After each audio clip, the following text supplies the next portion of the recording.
this side. How about you? All right. Name? My name is Mackenzie. I'm also a physics major. Wow.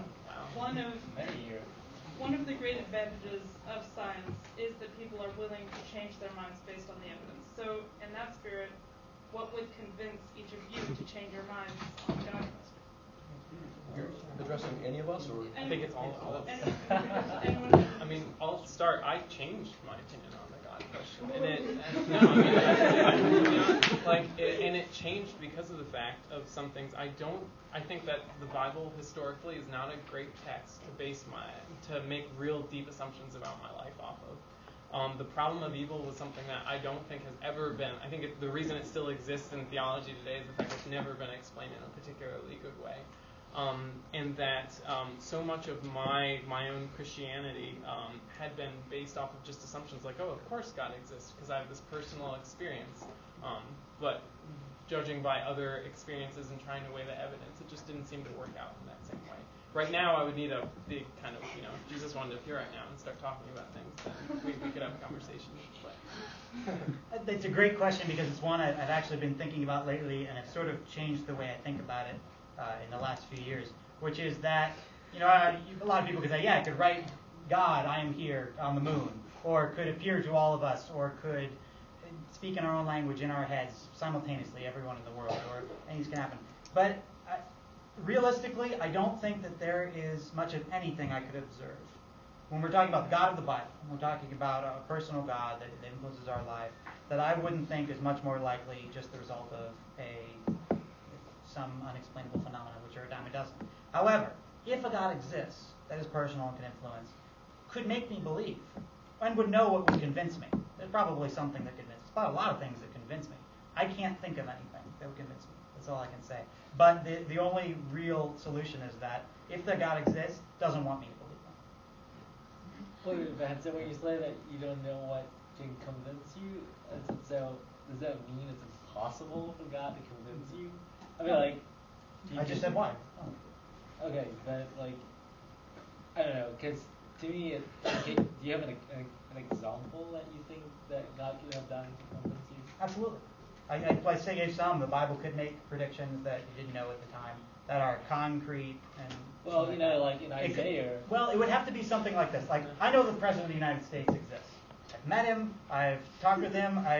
He appears on TV every day. He makes laws. Everybody refers to him. He's a real thing. We can do repeatable experiments with the President of the United States. You can't do that with God. So if God had a relationship that was repeatable and that was real and that we could all agree on in that kind of a way, that's the sort of thing which practically I could say, yes. Jimmy, Brad, what are the things that could convince you to change your minds? Well, it's just what you described, Ben. Before, when Ben over here asked the question about what can science not answer, and you said something about God intervening in the world, and you negated that and said he does not do that.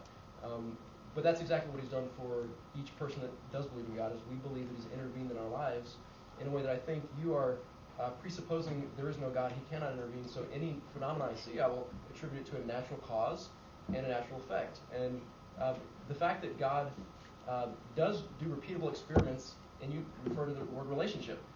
Any believer, especially Christians, I know, would say God has repeatedly done this relationship reconciling thing in each of our lives, and he has spoken to us, and that's the reason I'm a Christian, is because I was taught that there was a God as a child, raised in the church. I really didn't want to have anything to do with this God. And so for 15 years, I did whatever I wanted and pushed him away, and then one day he intervened in my life, and everything changed. And it's not something I could personally repeat because it happens once. It's not something I can show you in a test tube because it's not that way. It's repeatable. It's demonstrated over the evidence of millions of billions of lives throughout history. And I'm just afraid that as we've talked, here tonight and at other times, that so many people will see natural evidence and they'll see supernatural claims, and they will always put the supernatural claims under the subset of the natural, no matter what the cost to rationality or lack of answers. Whatever reason, we will not attribute that to God. And I think that if you're open and inquiring in an honest way, you must say there are possibilities, there's an openness and an option for me to say, what about prophecy? What about miracles? why do I have to explain it some other way without referring to God? It's in our effort to explain miracles in natural ways, we exponentially mound up more complicated arguments than the simple argument, which is God could have done that. But if we rule that out, then we'll never believe in God no matter what happens. So I believe in God because He has intervened in my life, and I hope that He will do that for many of us. So do you have an answer to Mackenzie's question, though? What could change your mind? What could change my mind if I can't imagine a scenario in which my mind would be changed, but if you could show me that there are no reasons to believe in God, of course, I would not believe in God. I've seen so many reasons to believe in God. I could try to imagine a world in which there were no God and there were no reasons, but it would be like becoming blind or becoming dead again. I feel like because I'm alive, because my eyes have been opened to see the world around me through the lens of God, that's how I perceive reality.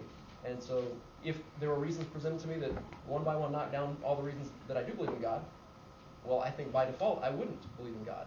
I'm just not sure that world will ever exist, because this is the world I live in, this is the world that I see. Anything to add, Janine? Yeah. Well, actually, I'm somewhat the inverse of Josh. I didn't introduce myself that way just now, but I didn't come from a Christian family. So I was an atheist when I was young. My parents were both non-Christians.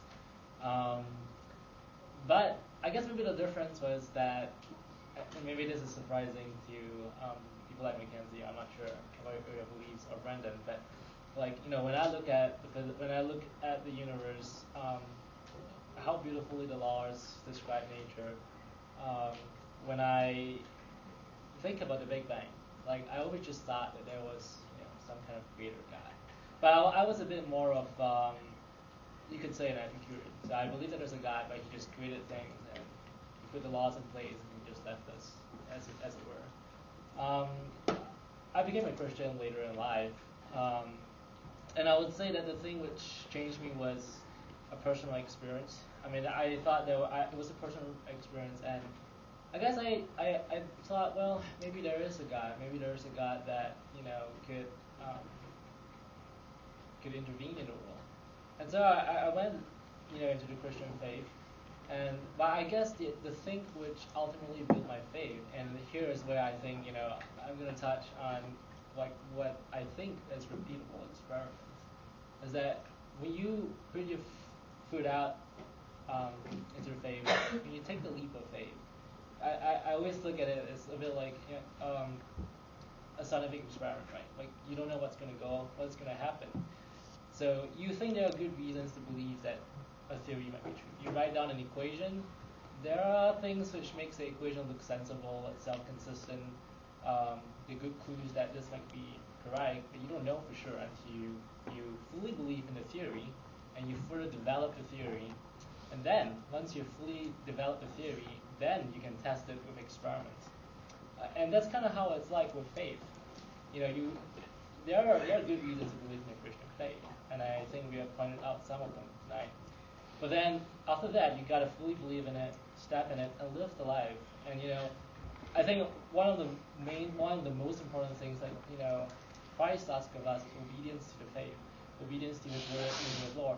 And for me, the repeatable experiments come when I obey, and I see that God delivers exactly as He says in the word. You realize how true the saying is: blessed are the poor in spirit. Blessed, are those who mourn, for they will rejoice. Things like that. Things that, whoever denies himself, whoever loses his life, finds his life again. I mean, these are really, really deep things, but I assure you, the more you practice it, the more joy you find in life. And, that's when you just think, wow, it's got to be true, because it works exactly as it says it's supposed to work. Thank you, Julie. So we'll take a question from the middle. So I kind of want to go back to your original talking about how. So I'm really unclear as to, first off, whether you believe that either Christianity has is the only justifiable way to believe in human dignity, or that Christianity is only one of many ways to believe in human dignity.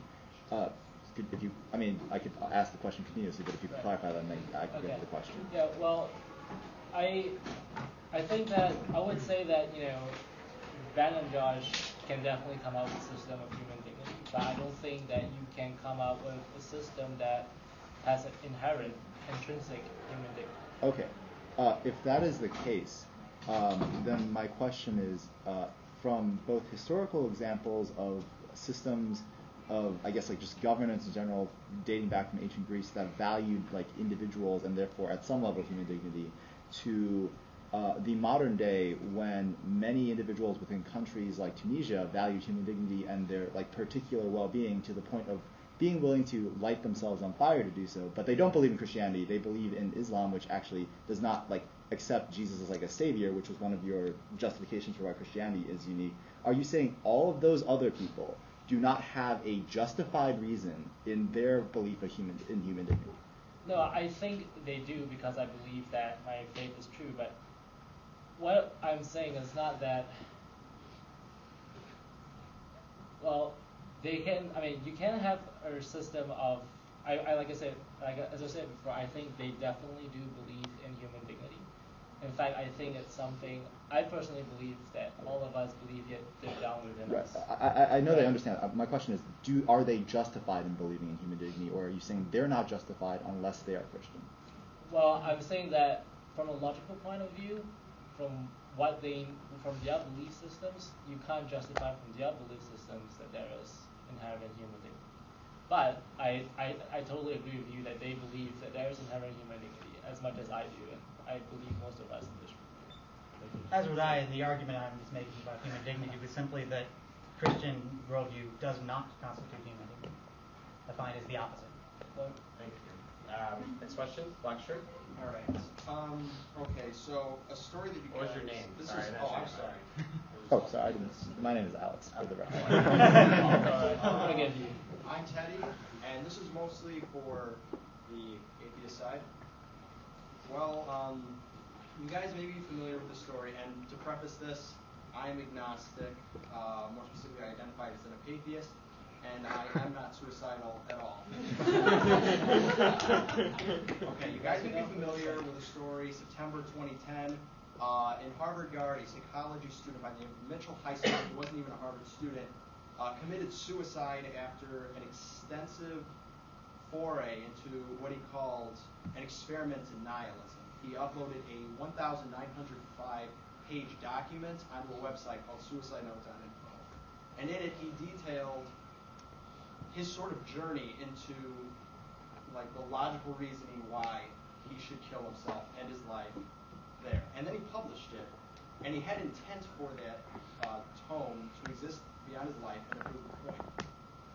So kind of in that framework, I'm sort of wondering, why should I, again, I'm not suicidal, why should I, maybe the next time I get a bad grade on a test or get rejected, why not just kill myself and end it there? What would be your reasons for preserving life in that way without having God? My response is simple. Do you want to kill yourself? I don't, but what if... There you go. That's it. Our decisions should be based on our desires. And we get this image of a desire being, now just do whatever you want, whatever, lights your fancy. But that's not necessarily the case. I also want to live in a world with some discipline and some understanding of my entire community. So it's okay to base what you want to do. And I want to also argue, what I want to argue is that if all we get is the here and now, if this is your only lifetime that you're going to get, then your life right now is of so much more inherent worth, because this is you as a reasoning, existent human being are never going to get to, probably won't get to experience this again. Again, I'm not going to make absolute claims about any of these kind of things because I don't have that evidence. But because of that, then I'm going to want to tell you, hey, like this is, you want to experience this, don't you? I mean, this is what we get, and I want to say that in this kind of a case, just because that there's someone wants to tell you there's some kind of eternal life or that kind of thing, to me might make that even might kind of downplay how important it is for you to be in the here and now and to be able to experience this. Can I just further clarify? Are you saying